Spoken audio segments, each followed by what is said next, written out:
And we're back. This is the Everything and Anything podcast. This is another episode of Think on That. I'm Matt Giddy. Got your boy Alex here. And we got a special guest today, Mr. Jon Brousseau. How's it going?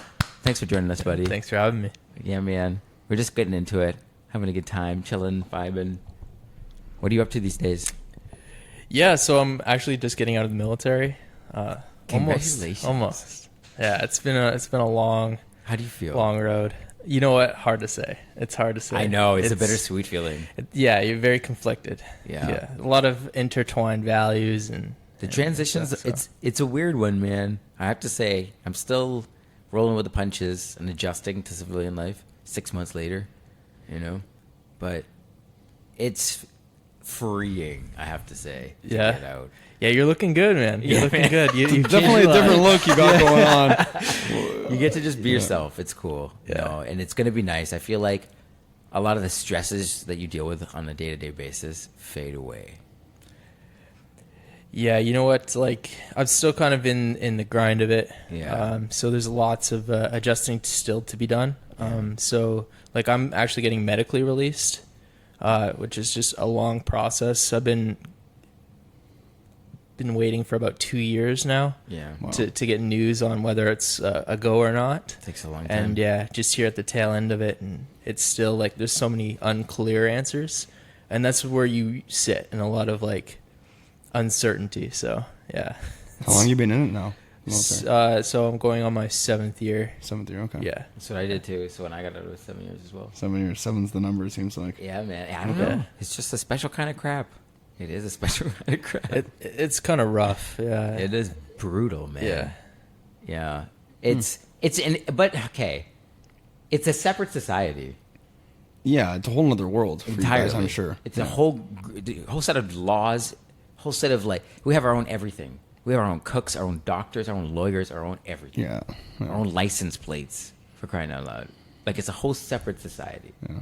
So, like, when you get out of it, even though you were born in this society, and then you went into theirs, and then you get out of it, it's like this world changed a whole lot, too.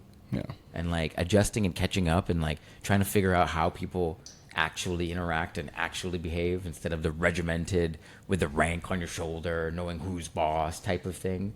And this weird sort of fetishized deference for, like, the colonel or, like, the... You know what I mean?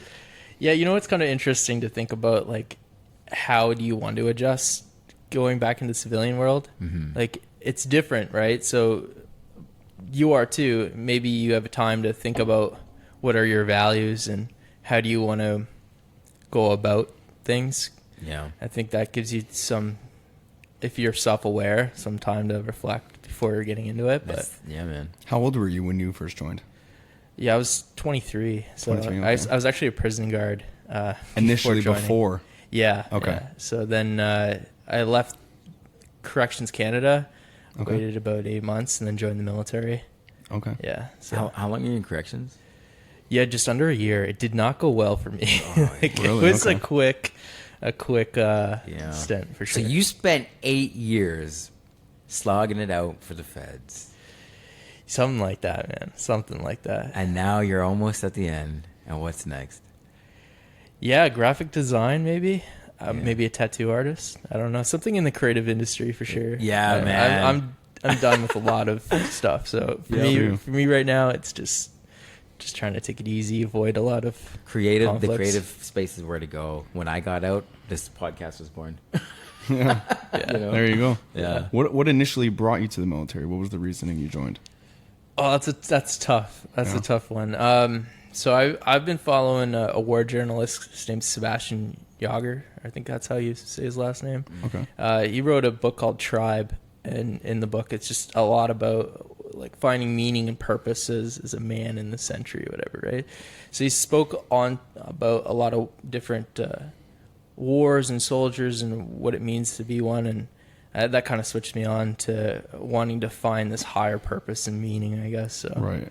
I guess you were in your early 20s or late teens and you read that and then... Yeah, just wanting to find that community that I can contribute to and find some belonging. So Right. And yeah, you definitely can find that in the military. It's just sure. It's just tough to really fit in some ways. So Yeah. Yeah. You have to be like, you have to be the military guy in order to be like, you have to, either you play the role or you are that guy.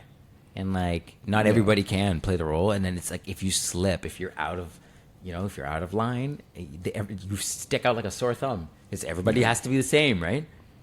Yeah, like you ever heard of the term gray man? Yeah, buddy. Yeah, if you're It's not good the to be the gray man. yeah, but you never. They always say that, but you never are. You can never No. make it. It Man. seems very robotic to me. And like as an outsider, Yes. it seems robotic to me a little bit. I don't know. Like there's. Like the personality you got to carry almost, like how you got to be in the military. I don't. I think that there's a conscious choice. I think it's just how they like. It's how you view it, right? Like Right. there's a narrative being made for you. Like you're consciously being there, right? But it's. I think that there's levels to it, right? Depending on what perspective you're seeing it. Maybe it might seem robotic, but there's a level where you can. There's definitely like.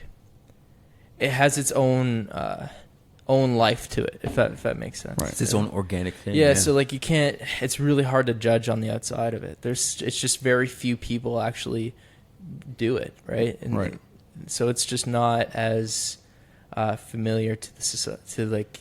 For sure. It's yeah. it's more colloquial with the American, For sure. because Yeah. the American military machine is so massive and has to be sustained all of the time that like a large portion of the American population was either directly in the military or closely related to somebody who was. Yeah. So like most Americans have a personal relationship with the United States military. Canada is not even close. Yeah. Like if you look at a family that has been in Canada for like, I don't know, 200 years, right? They'll be proudly be like, oh, my grandfather fought in World War II and World War, and then like, okay, cool. And then like, who's been in the military since? No, oh, that's about it, And you're like, so it's very detached from the military and like, you know what I mean? Yeah. It's so interesting. It's so interesting. Like, and then we're so close to the United States, Right. and we consume so much of their media, like their war movies. Yeah. We love that shit. Yeah, but they promote on a whole nother level. Yeah, right? it's just the relationship. That's the weird part about our military, this country.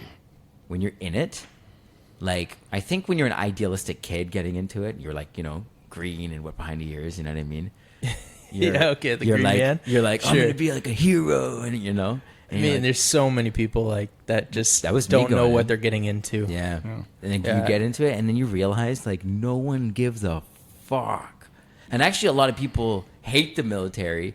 A lot of people hate the Canadian military for the crimes of the American military. And then people just don't know that Canada has a military. I think they associate the two together a lot as well, right? Your Yeah. average person will just Yeah. think It's they go inflated. hand, which they do. The Americans and Canadians go hand in hand in a lot of shit, but I think more people are aware of the Canadian Army than they are the Canadian Navy. Like, you know how many people on a regular basis, when I say, oh, yeah, I served in the Navy, they're like, oh, the U.S. Navy? I'm like, no, the Canadian Navy. And you're like, Canada has a Navy? I'm like, what? that's fucking wild. You know what? It really depends on where you are too, right? Like Right. it's interesting being in the city and the amount of awareness that's out there here in Toronto. Just so many people aren't from Toronto, right? Or Yeah. they're just not. They don't have family that served. Or just, like you said, they don't have any relation to it. So, Yeah, for sure. and I think that has a lot to do with how it people view it, right? Right. But yeah. You were in corrections. So what was your position? What was your title in corrections? Were you just like a daily prison guard? Yeah, so the Oh, rank wow. was CX1. Okay. CX1 correctional officer. Yeah, you know what, man? It wasn't. It was rough. Like I'm for me, sure. for sure, very rough. Just being so young, going into it as well. Right. You know, I was 22, so Yeah. that was just a tough experience. I think that I don't know how to spin that or how to explain it. That must be pretty rare, like a very young adult going into corrections. Like there weren't probably a lot of other low 20-year-olds in there with you, I'm assuming. You know what? I think a lot of it has to do with like how you're raised and Right. like what your exposures were. Yeah. So I was a child youth worker before going. Okay. But I worked with a lot of older people, so like you know, Right. just transitioning to different homes and stuff. Right. So I was already working with high risk clients that or people that needed more tentative care. Right. By the time I hit 22, like I already, I've already helped or been with people in crisis or was exposed to these things, right? So Right. when I got to the jail, it wasn't much different. It's just, you For sure. treat people the same way, sort of. So Yeah. the risks are higher, of course, but I mean, it's just easier. It was easier to talk to inmates and just Really? know Okay. how to engage. Right. And I think that's like where people struggle. They put on this face, they act a certain way, and it's not going to work like that. People could see through that, and For I sure. think being younger, that might be That the question, right? But no, Yeah. I think I was afraid, and I showed it. Like That's to me when you said that you were that young going into corrections, that seems like that would be one of the bigger struggles of that, being that young, and then maybe inmates seeing how young you are, right, and maybe trying to take advantage of that, or I don't know what happened, whatever the situation was, but I think there's a level of like just being honest, Right. Like, don't try to be tough. Don't try to be like, For sure. Don't get the game face on. Sort of just be authentic. Yeah. And you know Just what? be like, another human being. With Yeah. them, right? like to be honest, like if someone's gonna take a chunk out of you or try to fight you or something like that, Yeah. like you just kind of deal with that, like as it is. Like you just it's like how you deal with things in the moment. It's just all you can do, right? Right. But I mean, it's not like that happens every day. Yeah. Like it's very structured, and these people are just trying to live their lives. Yeah. Speaking of that, like it's not like the American prison system where it seems to be like a jungle or something like that. It's I was a gonna lot say, more. think about all the movies and TV shows of how every episode's something wild's going on. Yeah. I'm sure it's not that as chaotic as it No, seems, not right? even the same. Yeah. And that's another thing. Like, not a lot of people know what's actually happening inside the jail, Right. or the prisons here, and it's not what it seems. So, Okay. as far as dangers go, like, it's not. I don't know how. From my experience of it, it just wasn't that bad. Right. There was some risk, but I think it was just harder to be in that environment naturally. Just if you get along with your coworkers or with the inmates, that was kind of challenging dynamics, right? So For sure. it has its like subculture, and again, it's really hard to figure out where you fit in, especially being so young, right? So, How does that work in terms of like, because like, okay, so you have the military subculture, right? Like the indoctrination. Yeah, So yeah. was that present in Corrections Canada too? yeah, so it was hazing. So you just got hazed into it.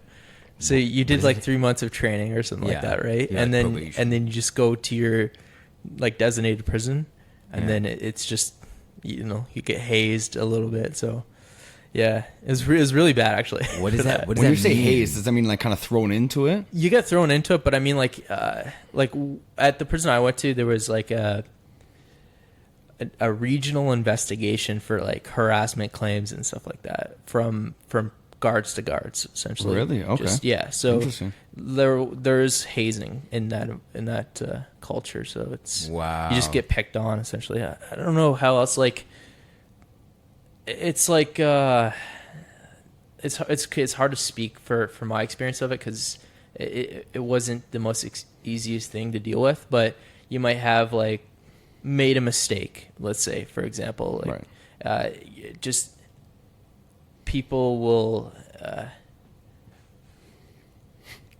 grill you really hard. Oh, I'm sure, really yeah. quickly, right? Yeah.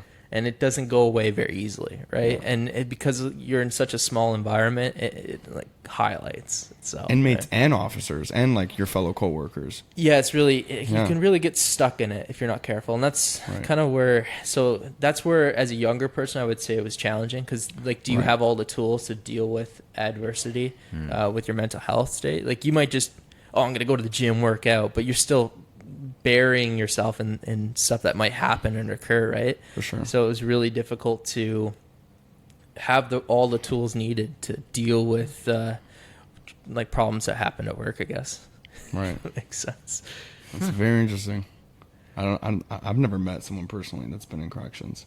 I met, so when I was a security guard back in the days of the mall security, I worked with this one guy who used to be provincial corrections, but apparently it's similar. This you're still exposed to the same kinds of people, and like it's the same system. So yeah, like I've heard some horror stories from this guy that like just weird stuff, and like about like in terms of like sexual assault, like inmates, if they wanted to get word out because they didn't have another way, they'd like write like a letter, and then the guards would have to read it and then be like, put me in solitary confinement, I need help or whatever.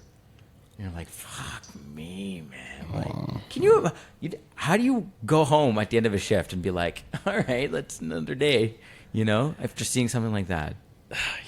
Oh man. Sure, mentally, like, did it leave you at the end of your workday, or were you able to like kind of turn off work once you got home, or was it still kind of lingering? And yeah, like you compartmentalize it. You have to. Yeah, I mean, like, look, there's a healthy way to deal with stuff, and there's like what I did that wasn't healthy. So, how would you say you dealt with it? I worked out a lot. Like that was my crutch, I guess. Like I buried what I could and just went to the gym. Right. And then like I didn't deal with things, you know, like for years I actually held on to some of the stuff that happened there. And like I would say like a lot of people like deal with PTSD in corrections, and it's still like a problem, like with guards and stuff. So how do you shut something off that happened? Like I don't think you do, and I think that's the problem with the system, and what we're trying to work on now is just getting better mental health accessibility in first responders and Corrections Canada. Like, it's so for me, for instance, like it tacked on so much. So many things, small things happened, and it just got to the point where I couldn't be there anymore. It wasn't working out, and that's where I thought, like, you know what, if I go work the military, maybe I'll have a better chance somewhere else. So I joined the infantry, like, you know, that's where I was at, you know, like I had enough. Yeah. It's okay. Well, you're on a new path now, right? Yeah. Like, you know, started seeing a therapist. I started really looking at mental health and taking steps toward that. And it's, you know, like everyone's journey is different when you start that, but you know, in reflection of it should have happened sooner. I wish that I wish that part of the culture was about going and getting that help sooner. Right. It's not, right? It's hopefully shoveling it down. Hopefully, you know, going forward, that, like, you know, mental health is obviously pretty big now these days, but hopefully it starts spreading into different sectors of, you know, not only the military, which, you know, obviously people know PTSD and everything from that, but you know, to other sectors, right? Like even corrections, I'm sure it's overlooked. When you think of people, if you ask your average person, you know, when you think of PTSD, they initially say the military, right? They overlook probably cops, corrections, things like that. You know, and but you know what it exists. is? I think with society is that I think people they prefer the line of ignorance is bliss. And when you're looking at people like corrections, right? Yeah. Those guys are like the front line that's holding back the dirty underbelly of society. It's like the easy people to just forget about. You know what I mean?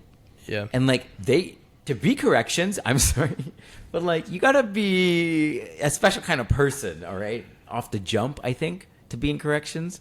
Yeah, so like, you know, not to say that you're like a outsider from society, but I feel like you definitely you can relate to someone who's in the penitentiary system a lot more than maybe not a lot more, but better than the average person, right? So that means something's got to be. I feel like the other corrections officer I knew, he was a little unhinged, and he knew, and he told me that he was unhinged. Yeah. So I'm like, to be in corrections, you need to be a little unhinged, and I feel like, you know, even in the military, I feel like to sign up for that shit, you had to be a little bit unhinged, a little bit. I certainly was. You got to be different, right? You can't be, your average person isn't going to be able to handle, you know, Yeah. military and corrections and things like that. I'm sure. The Right? kind of person that wants to run into craziness. Yeah, like I don't know how to speak to it. I don't understand it, but It's true. Like you just kind of try it out, see where it went, and you know what? For me, it was a terrible experience, and Yeah. it's a fucking thrashing bull, dude. All we do is we're just each on our own time. We're just trying to grab it by the horns and take it down. And it's fucking good luck, you know. Like, yeah, I couldn't imagine, being a inmate going to jail, like going yeah. there for your first time, on the other side. How scary that must be, like on your first day. Yeah. Yeah. Yeah, because you don't know what to expect. And I'm sure a lot of have you been to multiple correction facilities, or have you just been to one primarily? I was just at one. Just at the one? Yeah. I'm assuming, maybe I don't know, but I'm assuming that the inmates have different systems in different correction facilities that you go. Like the way that things work at the prisons, Like between the inmates, the local economy, as like the it's called. culture there. Yeah. I'm sure it's different, right? So it's such a long time ago for me to remember that. Right. I think that depending on where you go, there might be different dynamics. Right. For sure. Right. Going in, I could tell you, like it's really uncomfortable. Like, I'm sure. It's like as a guard, like you're immediately like searching them, like you're. Yeah. It's like they're getting indocked into the prison, right? Coming from the transport vehicle. Yeah. And like you're thrown into it like immediately, like right away. Yeah. So, Which is crazy because they are too. yeah. Well, because they go from like provincial institutions. Oh yeah, and then yeah. they'll go to the federal okay, from there. So as a federal correction, Yeah. right? Yeah. Is it specific types of offenses that land you into that facility, or is it just like a regional thing? Sorry, for federal Yeah, like if yeah, you end up in yeah. So it's like I think 3 years or more. Oh, Where you were at? Oh, okay. Yeah, I was at a medium institution. So Okay. I think everyone starts off in a maximum, and then they're assessed, and you'll either go to a medium or. Oh, okay. or Like it's- later on, like yeah. for their sentence. Yeah, I think because Okay. all provincials, I think, are maximums. Yeah. And I don't know. I'm think not sure There's either. one in Milton. I don't know if Milton is a max though. Oh, it is. Okay. No, I think it is. Yeah, Yeah. that one in yeah. Milton, I think, is. And then Lindsay. Lindsay's also a max too. Okay. Yeah. Yeah. Like Huh. when people are like picked up, like from the police station and they've been whatever process and stuff, they go to a max, right? Off Yeah. the jump. Yeah. I'm not 100% sure like how that process goes. I think most people, Depending in on like what they do, in the right? Toronto area, most people go to either Lindsay or Milton. Yeah. Yeah. That's wild too. Provincials, like I don't think I'd ever do it. Yeah, that's the guy. So the security guard that I used to work with, He was at max. He was a provincial. Yeah, so he would have. So been he in was the max security. Yeah, Fuck. that's crazy. You don't think about it that way too. You're like, oh, the feds, they must be dealing with the worst of it. Like, I know. Yeah. Different dynamics, man. Just Yeah. it's very different. Yeah. Like medium to maximum, like I imagine, very different dynamics. So I'm were sure, you yeah. So, can you run us like really quickly, Yeah. briefly through the training? Then, like, what the fuck did they teach you? Oh man, like yeah, like so for the military, like how they go and Yeah, teach you boot camp is yeah, like the first Bushmancraft shit. yeah, so the first 3 weeks is like drill deportment, like you just learn. It's just like you're learning to be a professional person. It's right? indoctrination. They literally Right. call Yeah. the first 4 weeks indoc. Exactly, same thing, right? okay. So then, like it's called Correctional Training Program, CTP. Okay. It's 3 months, and I think it's 3 months anyway. And For all the federal programs. yeah, so the first part, it's just you get a handbook. You're just like learning from home. Okay. And it's just teaching you about policies and procedures at the prison, and Right. like you learn stuff like inmate escorts, like how the jail works. And then once you finish that portion, you actually go to their regional training center. Mine was in Regina, so Okay. from there, that's when you learn more like on the jobs training. So like you actually go. They have like a mock-up facility inside there, and Oh, okay, and cool. that's where you learn how to operate inside the jail. Okay. And they do a lot of like base scenario training stuff. So Right. yeah, that was that's interesting. Like that's your first time being exposed to like what if there's a riot, or how do you react to inmates, like just in scenario training, right? So it's kind of the wake up there. After that, if you complete it, you go to your jail, and then you have a year of like sort of on the job training, but it's like you're already working with inmates. So what you're getting evaluated on is more or less like it's like just a training thing, you know, like coaching essentially. Right. Okay. Right. For sure. OJT. Yeah, exactly. Yeah, exactly. You're thrown right into it though. Yeah. So. Yeah. Did you ever have to deal with anything like a riot or anything like a chaotic situation?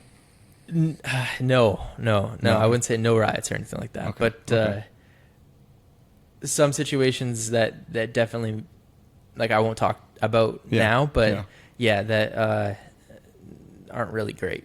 Either, high stress situation. I'm sure. Yeah, I think everyone kind of goes through it. There's actually lots of different times where I think guards get thrown into something like that. Like it's more common than not that happen in your career. Right. Okay. Like even during searches, like if you're doing these searches, like in a person's cell, like there's always stress from that, right? Yeah. And if you can imagine, like you know, someone going through your personal belongings in your bedroom, and like your little corner of the earth that you friggin' are locked up in. Yeah, and you're locked up with somebody else, so it's like you've got really no space, and someone's in there flipping it up. You know, it's just an uncomfortable situation for both parties, and no one wants to do it, but it's got to be done, right? So you can imagine it being a little bit high strung, right? Like for sure. Yeah. So for sure.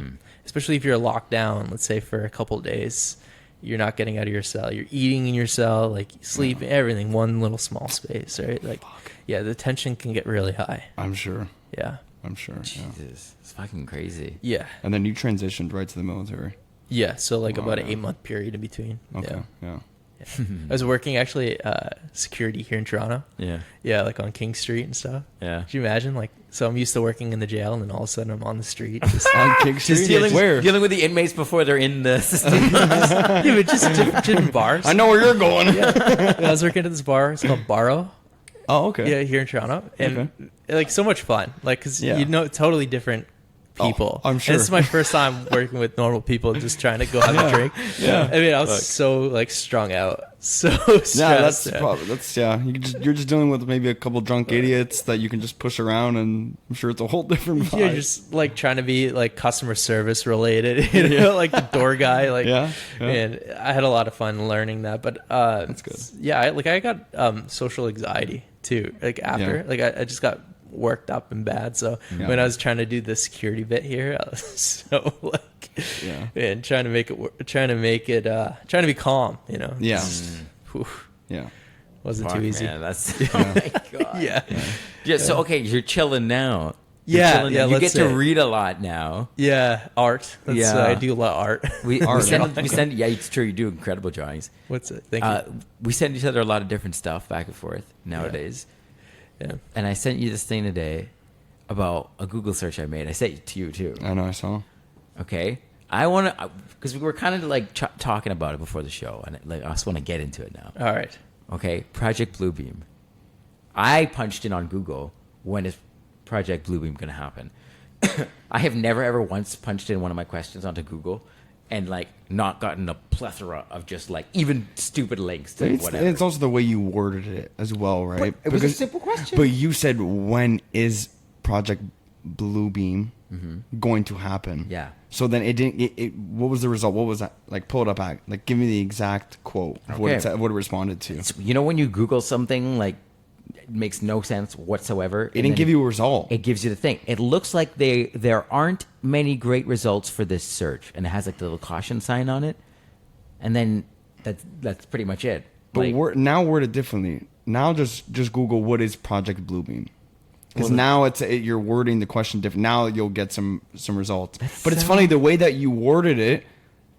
It's implying like, oh no, this isn't going to happen. Project. This isn't real. I was surprised you didn't see any related text to it, you know? Yeah. So now, how many articles come up about it? It says Serge Monast was a Canadian investigative journalist, poet, essayist, and conspiracy theorist. There you go. born 1945, That's it. died 1996. I guess that's who created the Blue Beam The Project. theory, Blue Beam the theory of it. See how they had to tie conspiracy theories right with it? Okay, so then look. Like, there's a whole freaking But then whack of there's a whole links. plethora Okay, of- yeah. there's a whole whack of links when I search up what is Project Blue Beam. Okay. But when I go, when is it going to happen? Okay. Look at this. Now all of a False. sudden, there's a bunch of links though. The first one that comes up, false. Yeah, false. Yeah, Read the rest of it. What's that say? False. false. The Blue Beam, a joint project of NASA and the United Nations.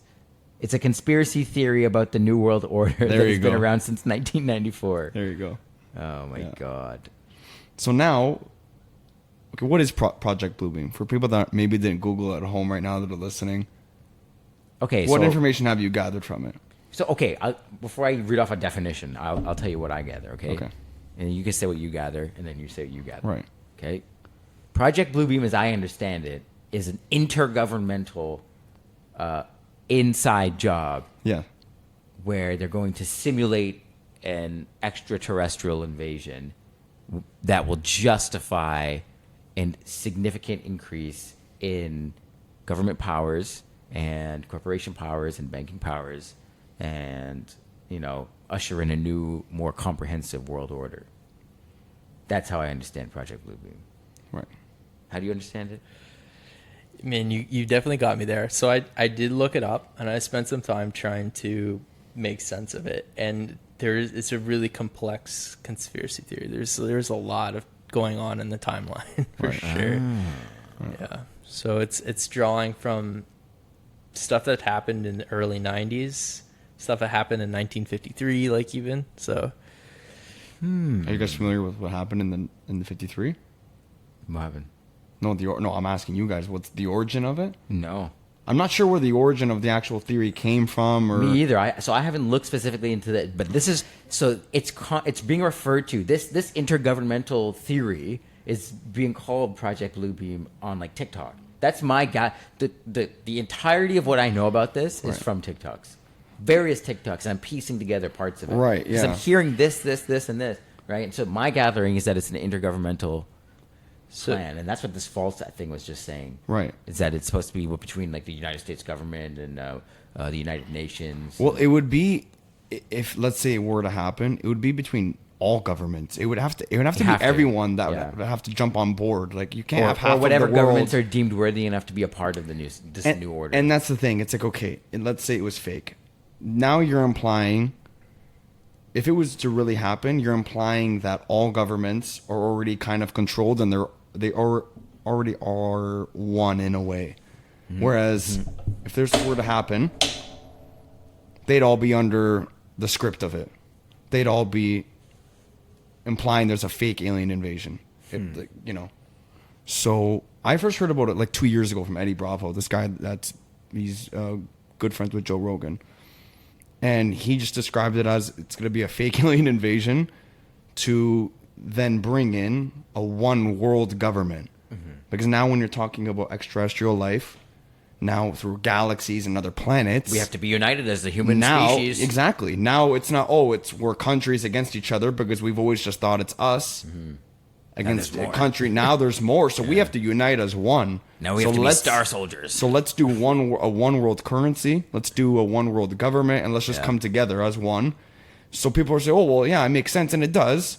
But if it's faked, you can see where, okay, if we're going to become one world government, then there's someone at the top of that one world. There's someone controlling that. So they're implying that it's the people that are above the government that are going to script that. So why it's relevant today is because only a couple weeks ago they released, the U.S. government released that they admitted to extraterrestrial life. Yeah. Through UFO crashing. Big news. That you are rightfully bothered in the fact that a lot of people just don't want to talk about this. So since then, there has been no other actual news. Yeah. People have been talking about it, but I don't feel like it's been enough. And people are like, oh, well, yeah, we already kind of knew there was aliens. It's like, no. Not everyone thought there was aliens a month ago. So if you asked a month ago, your average person on the street, I don't know, a majority would say, oh, yeah, there's probably aliens out there. Like, the universe is so massive. It was more of a philosophical question. Now it's a fucking thing. Now it's a thing. You know how like back in like I don't even know when. You remember when, we were cavemen, and people would be like, oh, will we ever get to the moon? And no one fucking knew, was it even possible? How far away was the moon? What is the moon? And then it turns out now we fucking know it's this fucking rock and it is there. There's a moon, right? That's what aliens are now. Like it's there. We just have never seen them. They don't have any impact on us that we know of, yet. Right? So or that we know of. So like that's why I think where a lot of people are sticking. It's like, how is this going to impact my day to day? Exactly. And I think that's why people are like it's not right in front of them. So it's not bothering them yet. Yeah, it's like, well, what can I do about it anyway, right? So what's your opinion on the conspiracy behind it, the theory of Project Bluebeam and everything?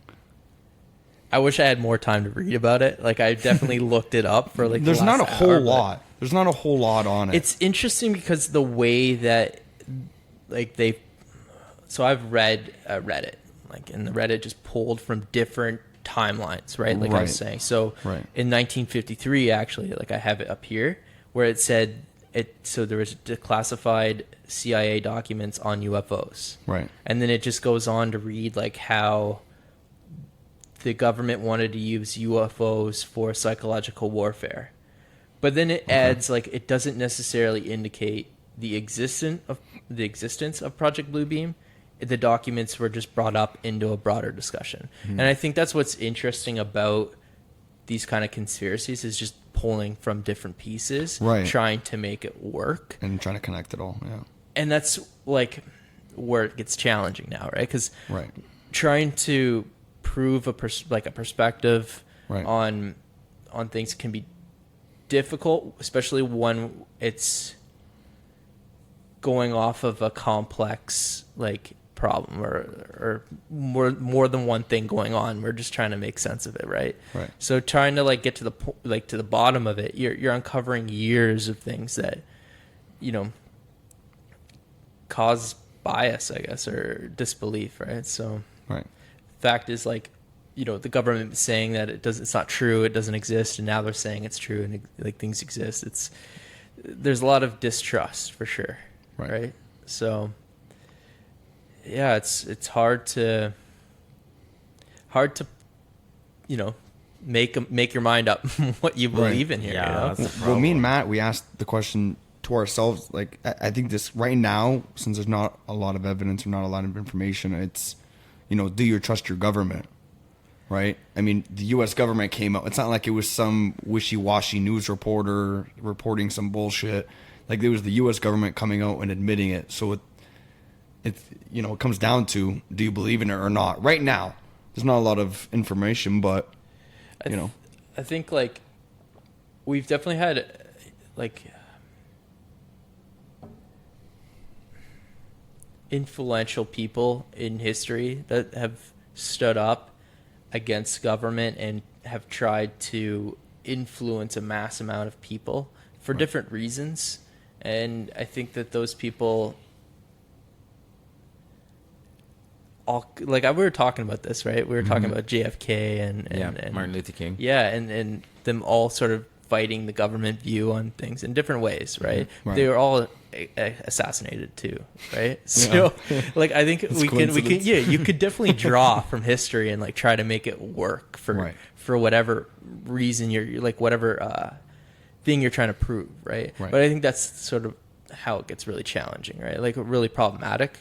We tend to make things fit in our perspective, right? Okay. So it can be really hard to say what's going to happen next, right? Yeah. Because it's all up in the air. Yeah, and it's like what side's really going to give you the actual facts, and that you can trust, right? Yeah. And I don't if you're not pulling from everywhere, you're not going to get an unbiased view, right? Especially with news and stuff like that. Like you have to kind of do the work and grab information from everywhere and then make sense of it. And depending on how do you critically think? Like, how do you put it together? Knowing your own biases. Yeah, exactly. Yeah. Right. Yeah. And that can really make the difference for what's really going on, right? For sure. Yeah, you know what? There's people that watch the news every day, and that's their main source of information. And there's people that don't watch the news at all. I think both are equally as bad. Like you said, you have to take a little bit from everything. That's why, it's good to turn on the news every once in a while, see what's going on, see what the narratives are as well. That was me at dinner tonight. Yeah, if you believe it or not, right? Whether you believe what's going on in the world or, the news tends to be a little negative, not a lot of positive things. And you know what I noticed too? That it really, really strives to pull you towards the least significant things.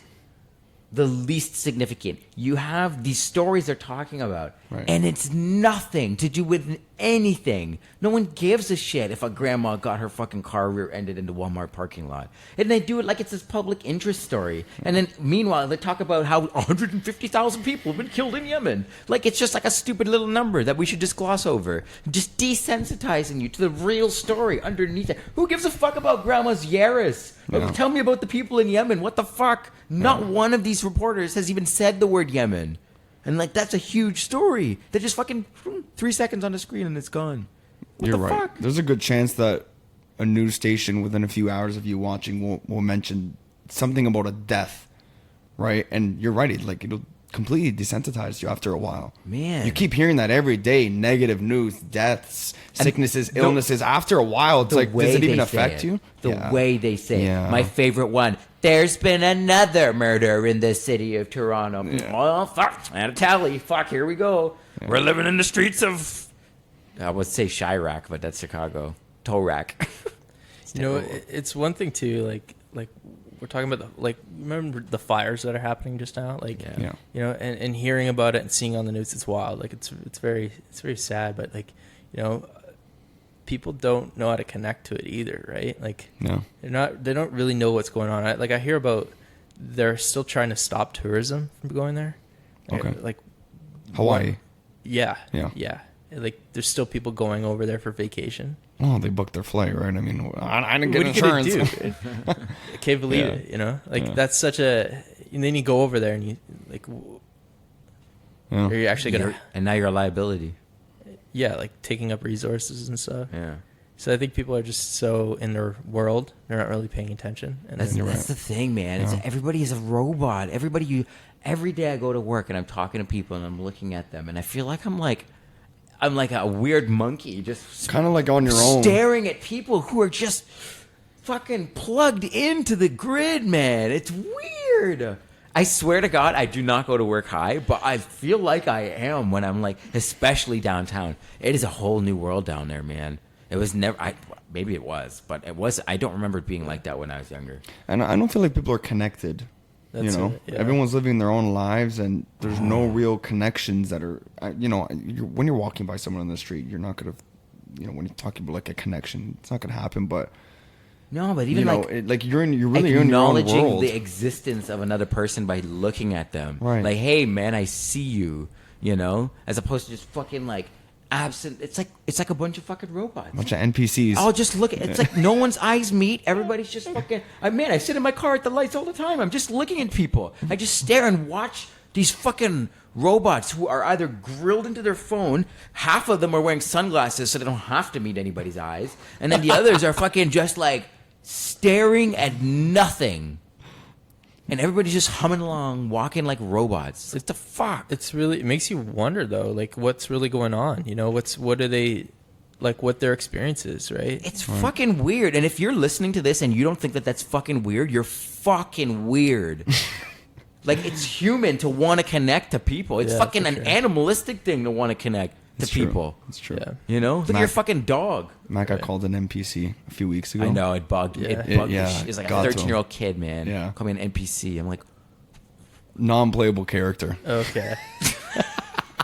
How did that come up? he's a random kid. Just Basically walking. called him Man, I was just chilling. what's that implying? That we're in a simulation and you're you're like a computer in a simulation. Okay. Like you're playing GTA and it's like a computer walking on the sidewalk. He As said an that's you. adult, as an adult, my reasoning is probably like, this kid plays like fucking Fortnite or something. And Yeah. that's like a slur in Fortnite. Yeah. But he just said it to me. Just random adult who was just, I don't know, chilling, doing his own thing. I didn't even remember what I was doing Who anymore. would have thought a 13-year-old? Man, eh? it bugged me. It really bugged me. I don't know why. It fucking 13-year-olds know how to get to the thing. They just know how to hit the button. You let man. him. You let him get to you. I though. know. I had a weak moment. I wasn't expecting it. I mean, that's My guard was down. you got caught. You got caught. You got Fucking- caught. He got me, man. Yeah, Fuck. little fucker.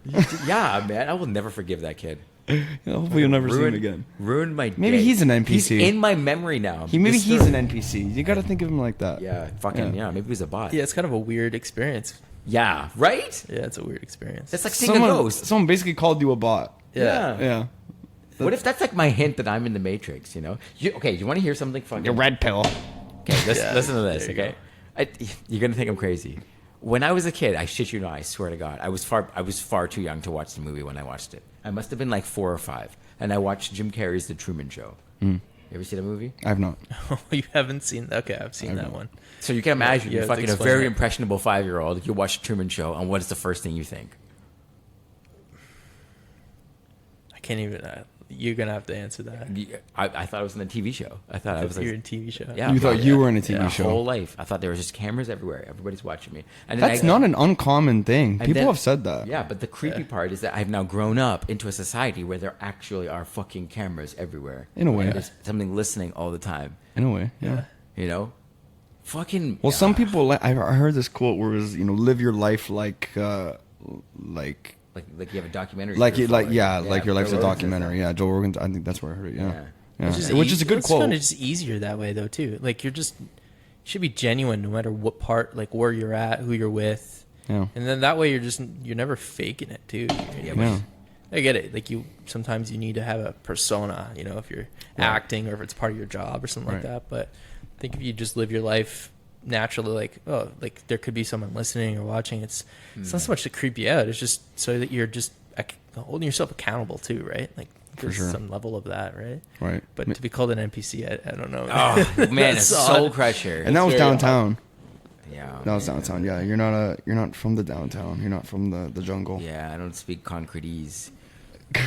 John, you live basically downtown. You're in the heart of yeah. downtown. Yeah. So what's your experience? Yeah, good I'm going to question. cue up a story because Okay, yeah. you told me this story. I couldn't believe it. It was amazing. Okay. So we hung out a couple weeks ago. Okay. We met up for a nice conversation downtown. We had a beer. It was great, right? And you walk up to me with a book in your Oh, my. hand. Yeah, no. I just catched on to what you're getting at now. Can you tell that story again? Yeah. So I usually go to a coffee shop. It's not too far from my place, and Okay. on my way there was plants being sold. So it's just like in this park area, all these little potted plants, and it look awesome. I was Okay. like really excited because Sweet. why not get the girlfriend a plant, right? Whatever. Yeah, she'll love it. So I'm going into this plant place, and it's outside, so it's just it's not like it's a store or anything, right? Okay. As I'm walking through, looking at the plants, I get to the people that are there, and they're very nice. Like, hey, how's it going? Oh, not too bad, and just started to talk a little bit and talk about the plants, and they stopped me and they're like, oh, like the plants are good, but here we really want to talk to you about the Quran. And then they grabbed this book and they gave it to me. They're like, here you go. And Really? yeah. And I'm not really used to that. They just handed you a because that Quran. doesn't happen, well, man. right away they were like, yeah, like, have you heard or read the Quran? I'm like, no. And to be honest, like it's like anybody's like religious like beliefs or stuff. Like I'm really respectable about that. So I didn't want it. Like I knew that it was like, like I'm not gonna do that justice by like grabbing your religious text here. Right. So I tried to turn it down, but like, no, absolutely not. We want you to read this. They wrote my name in it and they signed it and then they gave me And the they Quran. gave you a Quran. Wow. Yeah, Yeah. an autographed Quran. It was Okay. I was suckered in with the plants, and then What was once- their like pitch for you to take it? Like, what were they trying to convince you? Like, how were they trying to convince you to read it? They just wanted someone to take the time to be open minded and Okay. read the text. Okay. And like I was more interested in why, so I just listened to what they had to Curiosity. say. Yeah, I was like, okay, like I'm in very center of the plant place. Yeah. And now I'm just going to listen to them talk about the Quran for a bit. Did you pay for it? No, it was free. Okay. But I don't know why I there's thought you paid no like way. $5 for it. I wanted one of the plants, but then they're like, here's the Quran. But I was just so, sort of, I don't know how to get out of those situations yet. Right. And they asked you what religion you follow. Like, they asked you about yours, I'm sure. Yeah, it was. I'm not really religious, so Right, for right. me, it was just you know Okay. what, I'm open-minded. I don't have an issue, Sure. listening to someone's perspective on it. Have you read it? Like, the book at all? You know what, I haven't. Okay. I just kind of put it on the bookshelf and was like, Are you going to one day and think you're going to take you a know look what, at it? I wouldn't mind listening to someone else's review of it. Right. Probably what is the gist of the Quran? I Okay. don't think Like I a would. scholar, though. Someone who can interpret the text. Yeah. I don't think Okay. I would read it myself. I Okay. just think that would be too time consuming, and I just wouldn't be able to Right, yeah. really get a good idea of what. It's actually pretty religion is. accessible. There's a lot of I've seen even videos and stuff on even TikTok of There's a lot of dedicated people- Quran Oh, yeah. scholars that'll be I send you- "Here, I send you a lot of shit, yeah. Bible scholars too, lots of religious texts, which is cool because I want to learn about the what are they called, the Dead Sea Scrolls. Yeah. I want to learn about those. I want to learn about as many of them as I can, ancient runes, all that shit.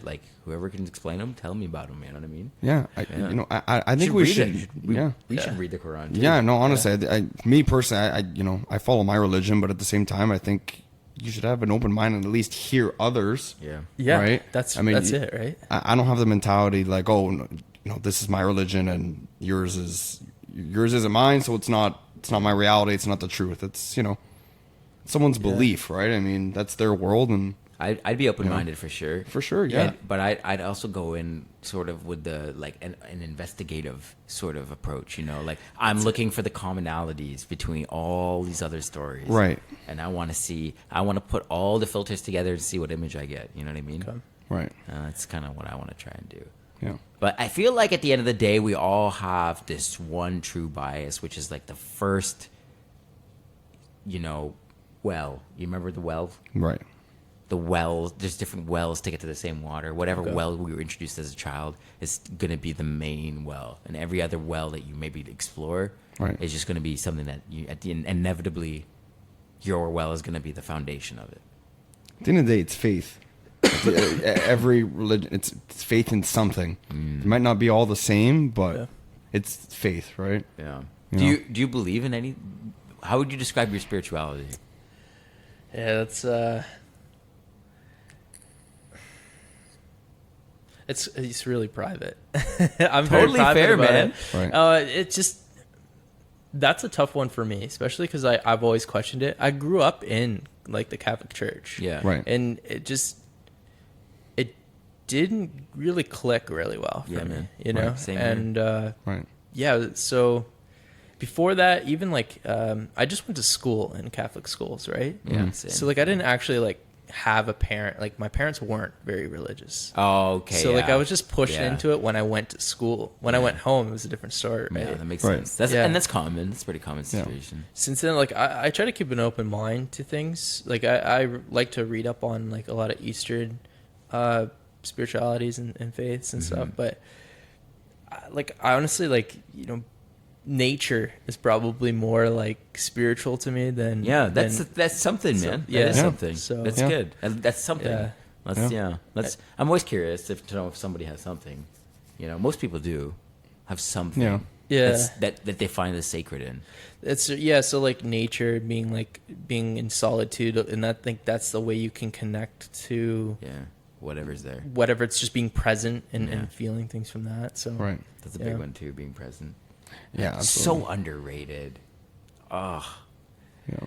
it's challenging to I think being present pulls people into the monstrosity of what's out that window, that fucking system, the big bad wolf. I think being present, if you're not able to control your emotions, you're really in for it because things are not good. I don't think you're trying to control your emotions, just regulate, right? There's Right. stoicism's a thing, but we almost take it and think it's we need to be so extreme with how we control our emotions. But I think if you can regulate them and work that way, emotional intelligence should be more sought after. Yeah. Right. Yes, You know? that's a good way to put it. I think you're way more adaptable if you can regulate Right. your emotions like Very that. well said. Yeah. Fucking right, man. One thing I was telling my mom, because she watches a lot of like soap operas, like these very dramatic, Young and Restless type of shows, Yeah. where every episode there's a problem, there's crying, very, very fucking dramatic. Yeah.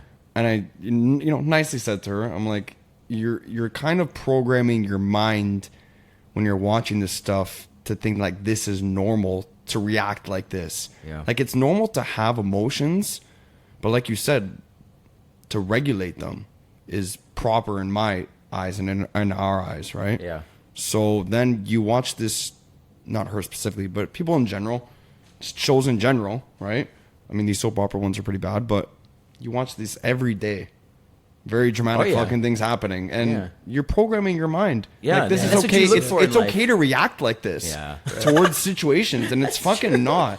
And then you get your Karens of the world. You get very fucking emotional people. I'm not saying it's just from that, but it definitely doesn't help, in my opinion. Yeah, like you wonder, like, what are you exposing yourself on a day-to-day basis? Right. Like, I think we need to be more careful about that. Yeah. You know, I don't know how many people actually pay attention to what their exposures are. Right. So we're inputting information from everywhere. It's not news anyway. Like this stuff is like, we've been talking about this for a while now, right? Like we have, like, how much input do we actually get, right? Yeah. Loads of it. It's overwhelming, right? It is. So if people haven't really figured out how to filter it, Right. they really should get on that, right? Like really making technology work for you, not against you, right? Right. We've And talked you- about that on the show right? too. Yeah. Even Yeah. your own algorithm on TikTok. Yeah. You know, because it's like you said, like as soon as you open it, as soon as you sign up for it, it's gonna immediately start giving you the shit. Yeah. And you have to tailor that thing to Yeah. show you stuff that's like, oh, this is fucking useful now. Right. And you can Like- see it in a negative view. You can be like, advertisement's evil, and it's like twisted because it's so violated. Like we can have a conversation, hit keywords, and you're gonna see that advertising, right? Yeah, So or you can be like, well, I'm just careful about what I talk about, and I'm just Yeah, man. make it work for you, right? That's Right. that's what I think. Yeah. But Fact. you're asking me about how it is being in the city, and it's weird. And like I grew up in the country, so Oh wow. yeah. So like whereabouts? you know where Belleville is? Belleville. Belleville, yeah. Oh, I've yeah, heard of it, yeah. okay. So I grew up Yeah. around that area. yeah. Okay. Yeah, Yeah, definitely you- not the city. No, not the city. And you know what? Like that was where when my mom remarried, and Okay. we moved to Belleville. So like Nice. yeah, it was different being there because I wasn't actually from there. I kind of moved around a lot as a kid because Okay. my dad was in the military first, and then Oh, okay. yeah, then my stepdad was out in Belleville, so we moved out there. Oh, Kind of all cutting right. the story here, but Yeah, yeah. okay. By the time I got to Belleville, it was very country, and my dad like just kind of raised me in a more simple way, Right, So it's yeah. just not a lot of noise compared to the city. When right? did you move to the city? So probably just after college. I did like a year or two as a CYW, Okay. child youth worker, and then I moved to Toronto for York University. Okay. Yeah, and then I was studying like psychology and law. It's All like a right. double major. Okay. Nice. Yeah, but yeah, the minute I got here, it was a huge like culture shock for sure. Yeah. Yeah, Wow. it still is. Like I still don't know how to figure this place out. Sometimes it's wild. It's hard, man. And Where- it's getting bigger. Where would you what's your preference if you had, like, let's say whatever, because the city's expensive, let's say finance was out of the question. Okay. Where'd be your ideal place? Oh, it's tough. I'm just thinking about my girlfriend right now. I'm like, you know what? Let's say she can come with you anywhere you Yeah, want. if I could drag her with me, but no, she's doing. So her career is here in Toronto, and, Right, okay. and she's doing pretty well. So like, Good for her. yeah. So I want to be some more supportive for her Nice. at this point. So Beautiful. would I'd like to adapt here? Yeah, Right. try to be here, but ideally, like finding a place that gives you the best of both worlds. So you're close enough to the city Right. that you can actually have the cultures and the different people, but being able to have that escape too. For sure. Like Calgary. You mean Calgary? It's not a huge city compared to here, Yeah. but 5 hours away, you're in the mountains. Yeah. Right. Actually, Vancouver's probably way more Yeah. like this. Right? Yeah, Yeah. yeah. Where you can Vancouver's kind of like a escape. micro Toronto. Yeah, you go to Yeah. North Vancouver, you're like you can be in the city or you can be in the mountain range That's either, true, right? yeah. So Well, even here, I mean, if you go 2 hours north, let's say from Toronto, 2 hours north, you're in about Parry Sound, Sound. Yeah. right? Which is Which beautiful. Yeah, which is a whole nother. Yeah. Yeah. No, we're fortunate in Canada where you can pretty much get away from any of the big cities into buttfuck nowhere pretty quick. Yeah. But like Toronto is just a different beast because, like, what is it? Like a solid 1/3 of the country's population lives in like the Great Lakes area of like southern Ontario and Is that Quebec. right? Yeah, very Right, condensed. which is like a 5-hour drive's window, and a fucking third of the country lives here. There's nowhere you can go where there isn't fucking people on top of each other. Man, I love it for some. I love to get exposed to people in different perspective and stuff. Like Yeah, that's the beauty part. Yeah. The beauty part is that everything goes here because Yeah. everybody's coming from everywhere.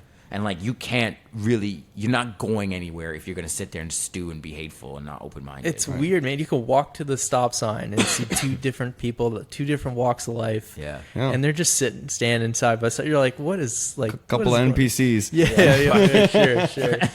I mean, I think people have a lot more, like in depth than even what they're aware to, right?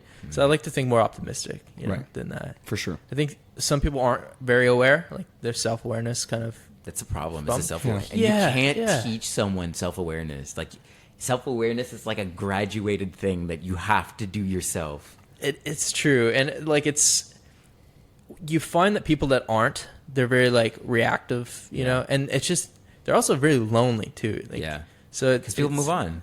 Yeah. Yeah. Well, they don't know how to connect to people either, right? Yeah. And that's sort of, you're wondering what the problem is. Well, you just need to. You stopped trying, you stopped growing, and you closed your mind to new opportunities, new ideas, new ways to learn. Yeah, like we'll look at emotional intelligence. It's just huge because it allows you to be empathetic, right? Yeah. As well. And people don't do that. They don't do the work. Yeah. Yeah. It They're- takes work. Everything takes work. And this is the thing. I think it's that everybody's so accustomed now to this convenience lifestyle that we live, the decadence of like having everything at your fingertips, having somebody makes whatever you need. You can buy whatever you need online. Somebody made it. Yeah. And no one has any drive or incentive to do anything themselves. Like craftsmanship is like gone out the window. And like you wonder why all these craftsmen and women on TikTok are like, they have millions and millions of followers. People like watching them do their craft because they don't want to do it themselves. They'd rather watch somebody do all these little niche things they never knew somebody knew how to do than go and do it themselves. That's the thing. Yeah, you also have to be sympathetic to like people that grew up just not in that world as well, like being, let's say, for example, a craftsman. But so right? many people are stuck in this loop now. I know, that's all does they know, does right? The I mean, majority it's true. wake up and say, "Hold up."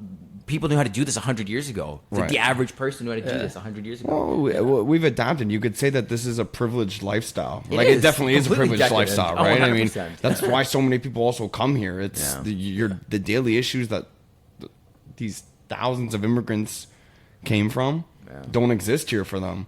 Yeah. And it's funny that we sit here and we like this is like a safe haven for them, or like a Yeah. this is a beautiful place for them. And sometimes we complain about it, right? Yeah. In ways Here- we do, right? Okay, so this is the thing. And this is my understanding of it. So I listen to people who are what they would identify as starch conservative, and then I've listened to people who would identify as like severely liberal. Like I listened to both arguments. I Right. listened to the arguments of the immigrant. I listened to the arguments of like the generational Canadian. I've even listened to the arguments of the indigenous Canadian. Okay, Right. so like my understanding of all of this is that there was a Canada of yore, we'll say, okay? Like, the Canada, like, that the maple leaf was supposed to have represented was, like, Canada from, let's say, the heyday would be, like, 1960 through to, like, 1980, where the cities weren't that big, and suburbia was quiet, kids could play in the street, and then you didn't have to go very far to be boom, you're in the middle of the country. Right. Or you go even further, boom, you're in the middle of the fucking wilderness. Yeah. And like that's like the Canada that I think older Canadians they yearn for and miss. But like that Canada is the same America that's gone for the old school Americans, and the same India that's gone for the old school Indians and Australians, because the global population is increasing. People have to go somewhere, and they're going to go to where the cities are already established. Right. right? But like, if you want to be the old timey Canadian, there are tons of smaller towns across this country For sure, that yeah. you can go and set up shop in for like next to no money. Yeah. You know, but oh no, you're going to lose out on the convenience of the grid. Oh, you don't want to do Well, that? yeah. Well, then fucking shut up. It's definitely like worth taking the time to learn how to be more self-sufficient. I mean, that's obvious. Like that's very clear. It's harder for sure, right? Like I'm actually taking on a new project, urban farming, you know? Yeah, buddy. It's like, exactly. Yeah, coming from someone who's never had a green thumb. Like I like plants, you know, my girlfriend would buy a plant and then it would unfortunately die. Yeah. You know, and then we just keep doing this, and now we have a couple plants that haven't died yet. Yeah. So it's Yeah, like, man. The more you take care of Yeah. is the more like you take care of them, and then like Right. it becomes part of your day. You talk to them, you get excited. It's like me. I have a corn. I got a corn husk forming. Good for you. Thanks. I love and it. a pepper, a little pepper. the next step is to big. grow your food. You know, has a little bit of that going for on. sure. Yeah, buddy. Being in the city too, it's like, no one's. How many people are doing that? I found out there's actually a decent community here of for urban sure. farmers. I love that. I love the term, man. It's Yeah. so Dude, it's especially if you're doing it inside too, like Yeah. in like your own little space. That shit is purifying your air. It's lifting your mood naturally. Right. Like you're interacting with the plants the same way that they're interacting with you. When Like, you it say- is a mutual exchange. There's symbiosis there. When you say inside, are you talking without natural light? Like using Well, you have windows and stuff. It's No, I know. depends yeah, on yeah. the Yeah, and you can get the system UV you It depends. have. Like lamps somewhere and- like here would work because like there's So these windows, right? You ever heard of like a hydroponic tower? Yeah. So basically, it's like PVC pipe. You would stand it up in a corner with a bucket, and you get a little water pump that pushes water up to the top, and it just trickles down. And then you drill holes into it, so you can have fucking like I don't even know 80 head of fucking lettuce growing in one corner of your house. Or What- you can what have about the different types sunlight? of fruits and vegetables, and the water that's trickling down every week, you would just add your little bit of fertilizer to it, What about sunlight? and then sunlight sitting by the window. Oh, okay. You said corner. Sorry, I'm thinking Yeah. like a dark corner. Yeah, no, but people. So I've seen some things like on TikTok of people who do it with minimal light, and they basically just go that the Depends on the If plant. it's getting That's the right, yeah, yeah, the it plant, depends the on the plant, plant. it does depend on Right. the plant.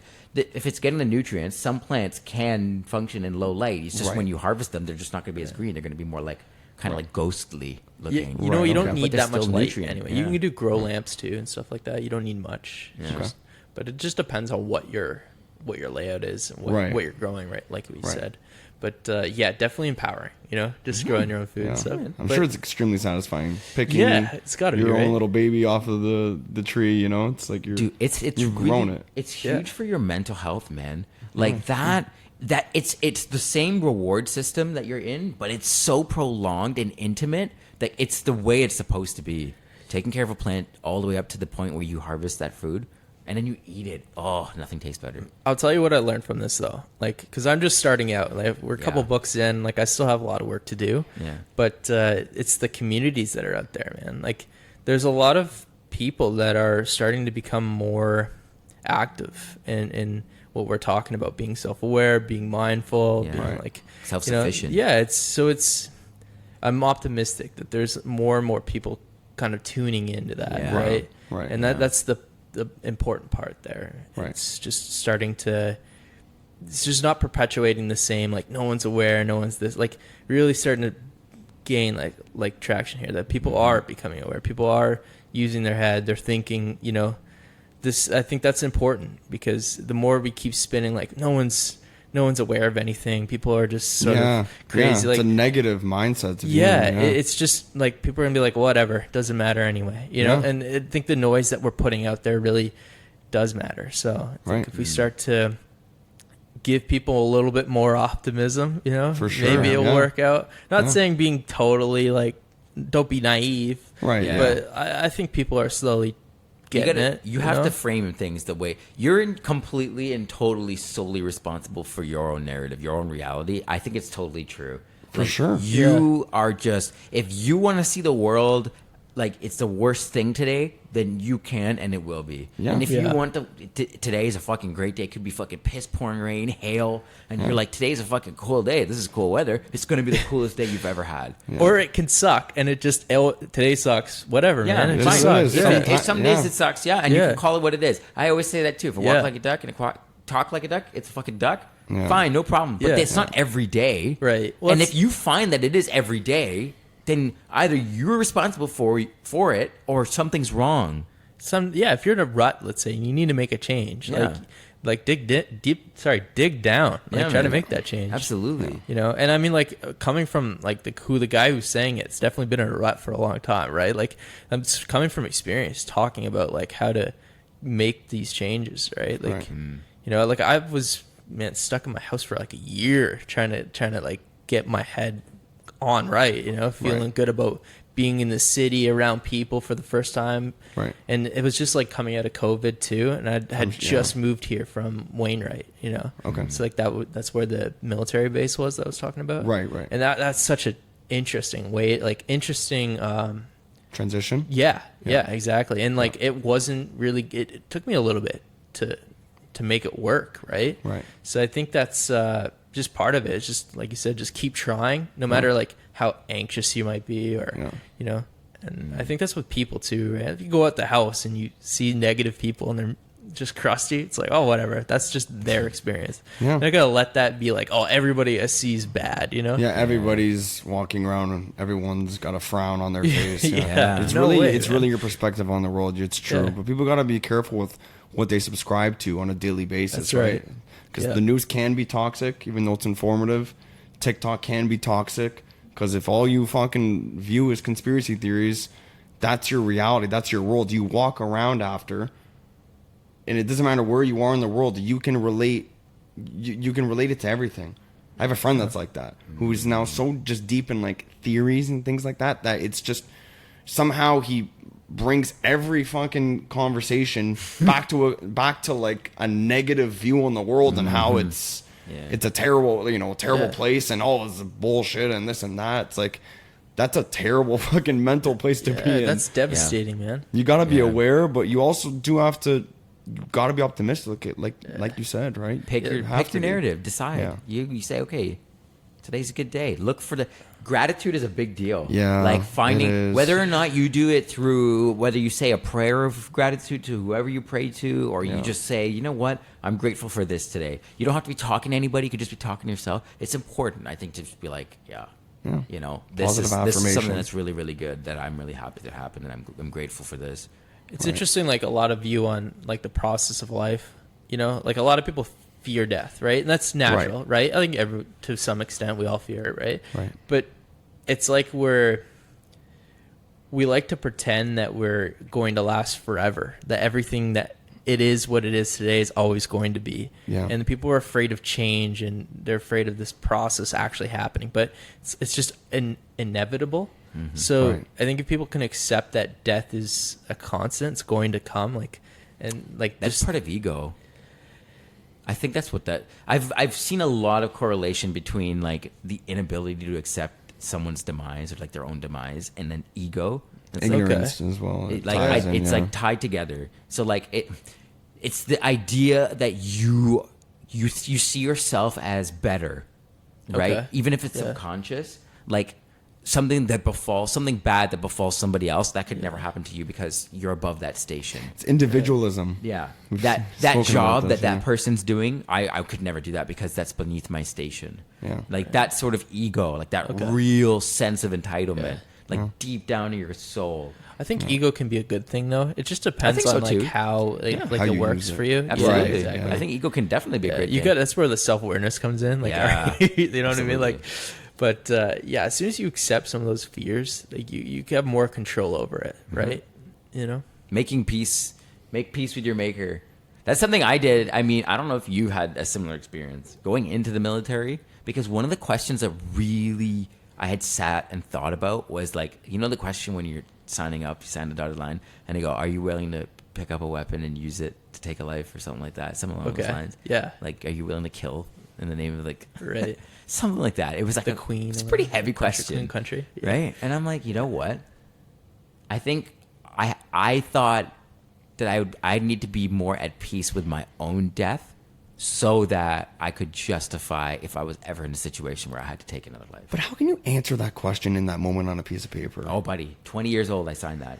100%. In the moment, it's crazy. It's easy to check mark yes and not put too much thought into it, because there's no situation behind it. But once you're in this situation, I've never been in it. You guys have been in the military, so maybe you've come across something. Yeah. But that's totally fucking different. It's like when fucks. I watched that fucking movie American Sniper, that put a whole new perspective on the military for me. It's like I would want fucking nothing to do with making that kind of decision. Yeah. Like that's some high stake Yeah. shit right there. Well, it's Right? weird you say that, yeah. Because like where I think it's weird is because like we're so quick to fight. You know, there's a Right. lot of people that are quick to fight. Right. And it's like they're signing that line. Oh, let's go, right? Yeah. The traffic stops, something happens, road rage, they're fighting. Yeah. But like, how many of them been exposed to like real violence? You know, and like yeah. that's scary to me. Yeah. Like that's somebody that wants to fucking kill you. Yeah. It's Yeah. kill or be killed. That's why I've been told when you see someone that's really over aggressive, let's say in a bar or in the street, that's like just way too over aggressive, trying to start a fight or something. Most likely, they're not really fucking about it. No, they just like feel powerless. there's a good chance that they're overcompensating. Yeah, they feel powerless. And in they've, their life. like you said, they've never actually experienced violence, because if they did, most likely they wouldn't want anything to do with it again. Yeah, that's it right there. Yeah. And you see that guy, you're like, I'm not Fuck. gonna call bluff. I'm just gonna walk away Exactly, from this because like I know where it can go, and Yeah. like that's where it's like, you know, think about signing the dotted line. Just like you almost, it's not like you want to hesitate, but you have a moment of like, Yeah. man, fuck, like I really don't like want to have to do this, but Yeah. like that's the thing though, like when you're thinking about serving your country, right? Like Right. that's part of the sacrifice you're putting down. And whether you see war, whether you like are exposed to things that have some real adversity there, like Right. you're definitely having to think about, you know, Right. what the cost is. Right. A lot of the time you're not going to fully see that until that That's the thing happens, with right? that check When you mark, sign it. yeah. Yeah, exactly. Yeah. It's like in the moment you think, yeah, if I had to, I guess I would. Yeah, if my life was on the line or someone else, I had to pick up the gun and shoot. Yeah, so then you're good at check mark. Yes, right. I remember, you know what answer I said, actually? Because it's not that you're not the one checking it. You're sitting in front of an officer who's asking. Oh, and you're then answering it. They're Oh, writing. okay, okay. So you're sitting there looking at a person. And then I you remember hesitate? when he asked me, I didn't hesitate, but when he asked me the question, I was like, if duty requires. That was my answer. Oh, okay, that's a good Right? answer. Yeah, and he looked at me and then he's like, okay, and he wrote it down. Seems like a good answer they'd like to hear. I thought it was. I think that's a good That's answer. what I was. That's But what that's I was the thing, trying to are do. you I was like- I don't want to be like yes. Yeah, but that's the thing. Does it like? Did you feel like you were being tested, and then you replied with something that Yeah. the tester would have Yes, liked to hear? That's what I Yeah. thought. I gave Because an I was answer gonna say based that's on. a very nice response. I gave my answer based on being like, you know, I will do my duty, but I don't want to sound like a fucking like a fucking like a serial psychopath. killer. Yeah. Yeah, I mean, I don't look like when it comes to like what am I willing to kill for my country, right? For Right. example, like you never know until you're actually faced with that. 100%. But like even if you're able to kill, right? Like Right. that's a whole other thing too. But like, am I willing to use a high amount of violence to deal with the situation? Right. For whatever reason, like I think like that's that when you find out that answer, Yeah. like you're gonna have to like spend some time thinking about yourself and Yeah. what you believe in, because Right. that finding that out about yourself isn't really it's not really fun. It's not an easy thing to figure Yeah, out. to you know? accept in a way, You- right? yeah, depending on which way you look at it. For you sure. know? So For sure. I think that's something that a lot of people haven't experienced yet, Mm-hmm. and the ones that do, like, it's interesting how it affects them. You know? I'm sure. Yeah. Yeah. Well, I think that's a pretty good place to wrap it up. We covered quite a bit today. We did touch on a lot of Yeah, topics. That was nice, good. That was Yeah. a nice conversation, man. Yeah, I really enjoyed it, guys. It's great for to meet you. coming. It's great to meet you. Yeah, sir. you as well. Like, I'm glad that you had me on here for sure. And Yeah, man. Yeah. We'll do some more. Like it's, you know, that's what's the best part about this show. You can just go wherever you want it to go. man, time flew. Time does fly. I don't even It know does- how long we've been talking for. Hour 20. Yeah, it Yeah. flew. God, it does Yeah. fly. Yeah, man. All right. Well, until next time. Thanks for joining us. Yes, sir. Yeah, This thanks is the for Everything having and me. Anything podcast. Think on that. There will be plenty more to come in the future. Thanks for listening.